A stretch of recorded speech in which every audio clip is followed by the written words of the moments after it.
Okay, see here, derive an expression for the total energy of the electron in the nth Bohr orbit. This is a question that we are going to ask for 5 marks. Just like derivation for the radius, derivation for the velocity, here the derivation for the energy of the electron, of course total energy of the electron in the nth Bohr orbit. We are supposed to derive it. Derive an expression for the total energy of the electron in the nth Bohr orbit. This is a question that we are going to frame. Okay, before taking up this, let us go back to electrostatics. Again, electrostatics concept.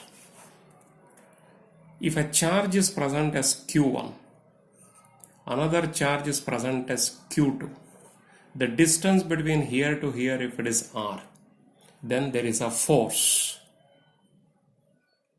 That force F is given by 1 by 4 pi epsilon naught Q1 into Q2, this is the formula, divided by R square. Q1 is one charge, Q2 is another charge, Q1 into Q2 by R square. This is a force formula. Similarly, already we are aware of this. Similarly, we are supposed to write potential energy. We want to write an expression for the potential energy for these two charges. The potential energy between these two charges is given by 1 by 4 pi f. Of course, potential energy is P. Of course, that is 1 by 4 pi epsilon naught Q1 into Q2. If it is positive sign is there, we have to write positive sign. If negative sign is there, we have to write negative sign. Divided by Q1 into Q2 divided by R. See the difference between here to here. Here and here. Here negative sign if it is coming, force if it is negative, it is a force of attraction. We had to remove and we had to write. Force is said to be a vector quantity, therefore some occasions we are writing negative sign, and most of the occasions whenever if we are taking the modulus value, we are removing the negative sign and we are writing. Whereas potential energy is a scalar quantity. If it is positive, we have to write positive only. If it is negative, we have to write negative only. So be careful about this, the force as well as the potential energy. But these two are said to be the electrostatics concept, pure electrostatics. I will going to apply this one to the nuclear idea, that is, or maybe I can consider the atomic physics that we can consider. Let us consider a nucleus which is having a charge is equal to plus Ze as usual, where Z is the atomic number, plus E is the charge for one proton. Electron which is revolving around the nucleus. This is said to be the electron. We want to derive an expression for the total energy of this electron. Electron is revolving like this with a radius is equal to R, with a linear velocity is equal to V. V is said to be the linear velocity of the electron. Charge of the electron is equal to minus E. Then mass of the electron is equal to M.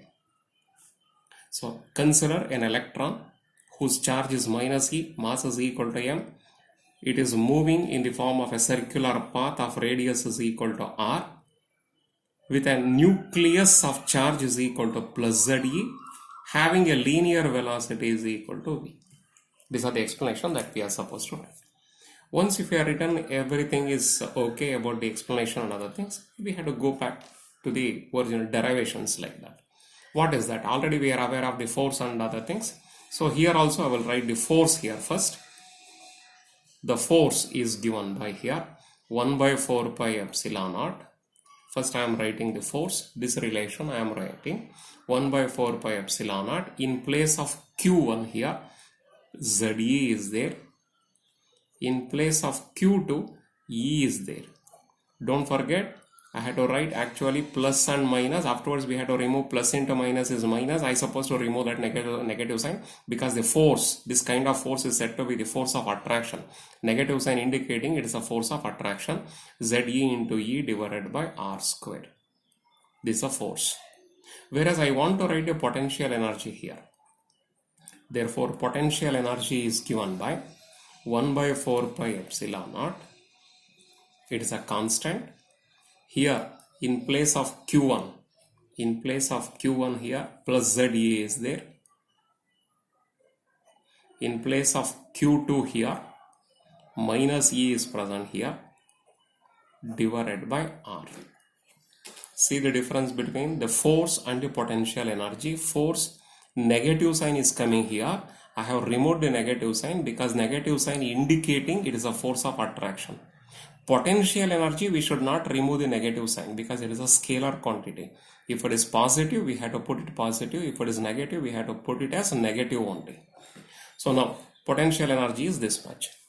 Now let us go back to this total energy of the electron. The total energy of the electron is given by, one is said to be its kinetic energy because the electron is moving. The kinetic energy means it is the moving energy. The moving energy is called by the name the kinetic energy, plus potential energy. It is due to the electrostatics, whatever the region is present. Inside that region having an electric field here. Inside that electric field region, electron is revolving here. Therefore, there is a potential energy. Already we have calculated that how much is the potential energy. So therefore, this electron is having two types of energy. One is the moving energy. The other one is by its configuration, by its position. It is having a potential energy. By its movement, it is having kinetic energy. By its configuration or by its the position, I can consider it is having the kinetic potential energy.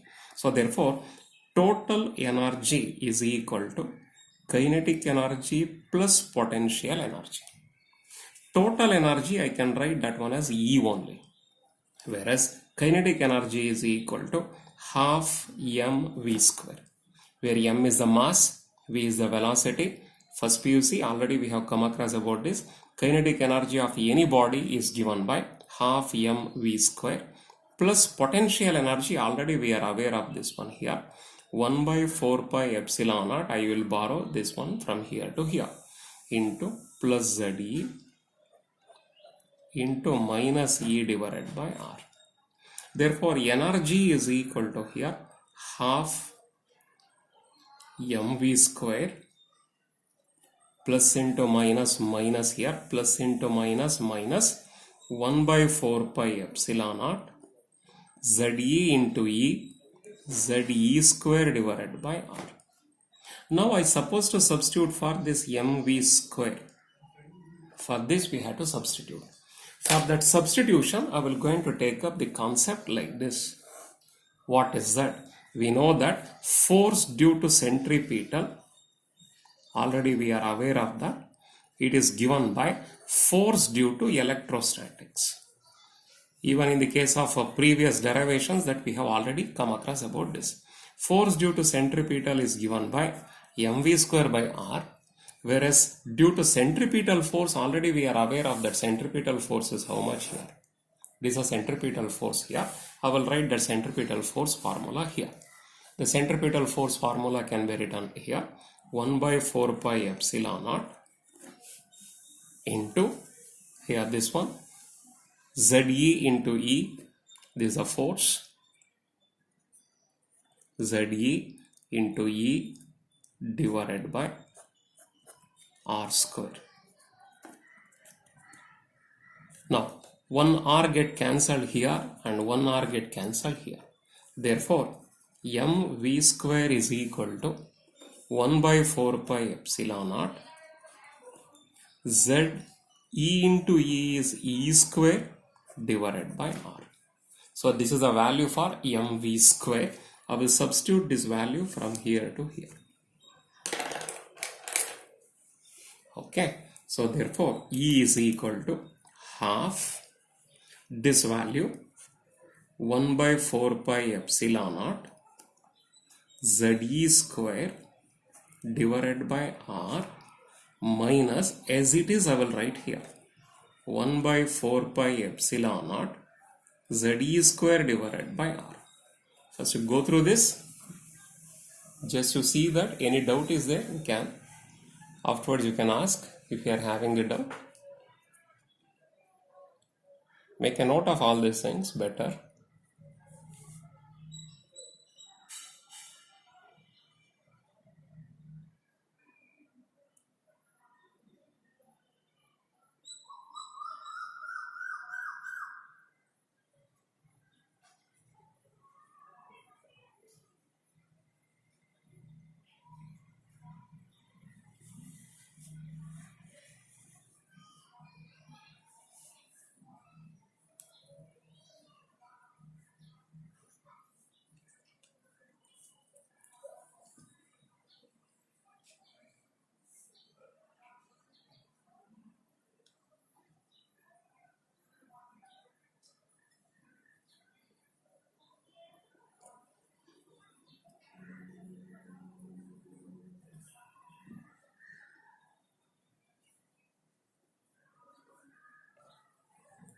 Okay.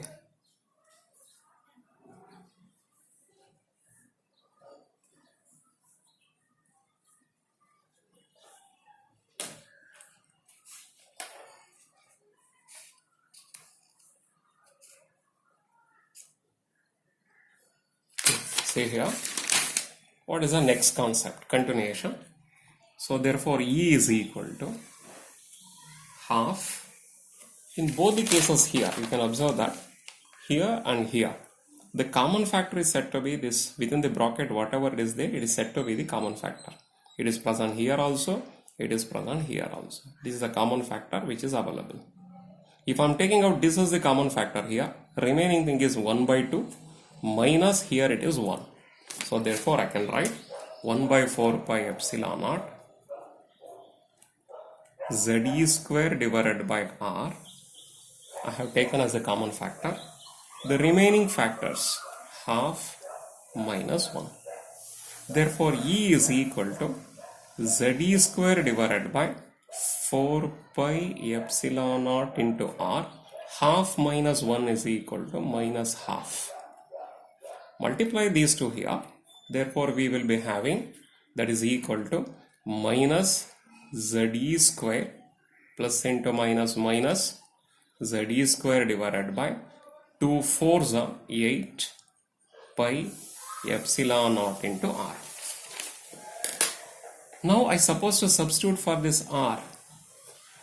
Already we are aware of that R value is how much. This R value is given by, already we know this, the radius derivation, it says that R is equal to n square h square epsilon naught divided by pi m ZE square. This value I have to do the substitution here. This is already we are aware of this. We know that. Already we have derived this. Derive an expression for the radius. Under that already we have derived this. R is equal to n square h square epsilon naught divided by pi m ZE square. This value we have to substitute here. As you are substituting that value here, then E is equal to minus ZE square divided by 8 pi epsilon naught radius. Now whatever we have already understood, the radius derivation, we know the radius derivation, that value I supposed to substitute. Divided by pi m ZE square. Now this goes to numerator here. This is as it is going to get multiplied. So that is equal to here minus ZE square. Minus ZE square. This goes to numerator. Pi m ZE square divided by this one. 8 pi epsilon naught n square h square epsilon naught. So in this case here, pi get cancelled, and then here it is nothing, E square is there, m cannot be cancelled. So therefore E is equal to how much? E is equal to minus m, z into z is z square, E square into E square is e to the power 4 divided by 8 n square h square epsilon naught 2 times epsilon naught square, 8 n square h square epsilon naught square. Again here I can put, here it is n is equal to how much, that I supposed to put it here now. This n is equal to either it is 1, 2, 3, 4, etc. etc. If you are putting n is equal to 1, you are going to get E1 here. N is equal to 2, you will get E2. N is equal to 3, you will get E3. Like that you are going to get the different energies. To get the different energies, I will write En is equal to minus m z square e to the power 4 divided by 8 n square h square epsilon naught square. This is the energy relation. Since it is the total energy, we are supposed to write in terms of joules. Joule is the SI unit for energy. Therefore, we have to write for joules. But we will ask for hydrogen-like atom, Bohr energy, like that we are asking. For that purpose, every time you have to write this. For hydrogen, Z is equal to 1. As Z is the atomic number for hydrogen, that is equal to 1 here. Therefore, this equation becomes for hydrogen, En is equal to, this is for hydrogen, En is equal to minus m. Z value it is equal to 1 here for hydrogen, e to the power 4 divided by 8 n square h square epsilon naught square. This is an equation we have to remember. So En is equal to minus mz square e to the power of 4 divided by 8 n square h square epsilon naught square, where for hydrogen z is equal to 1. As you are substituting all the values here, problem, derivation is completed here. So many joules, derivation is over. Now the problem section or one more questions that we have to write. What is that? If you are substituting all these things, then you are going to get E1 is equal to here, you are going to get minus 13.6 EV you are going to get. Joules I have written here, but here I have written with EV. Okay, it is said to be in terms of energy can be written in the form of joules or we can write in the form of EV. But joule is said to be the SI unit. 1 EV is equal to 1.6 10 to the power minus 19 joules.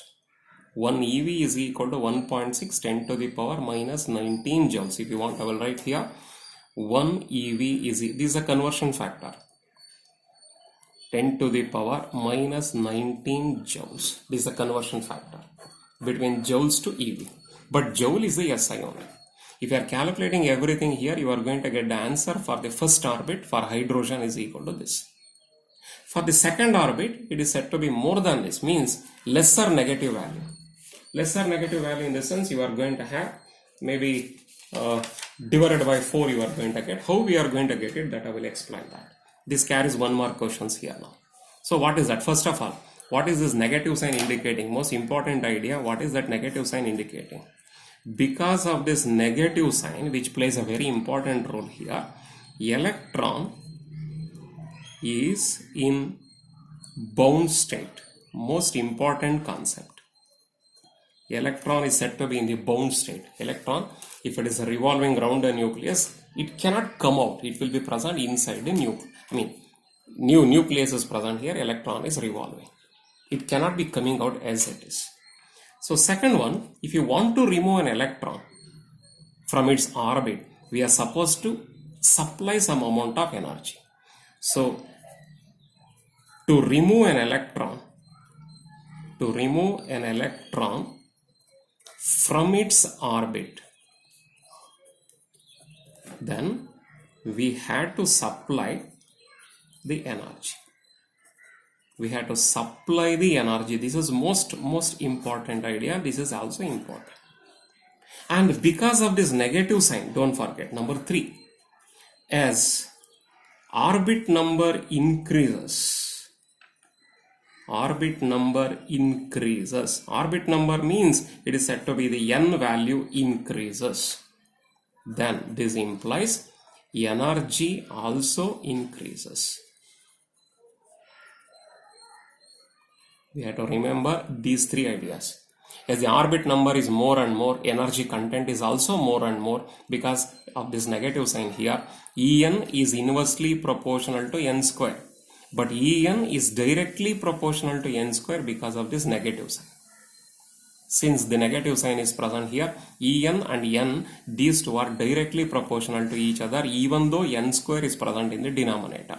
So therefore I can say as n increases, shooting up, as n increases, if I am shooting up here now, it says that increases, as n increases, this implies energy also is increases because of this negative sign. So if you are writing this much, the derivation is enough. Okay, yes.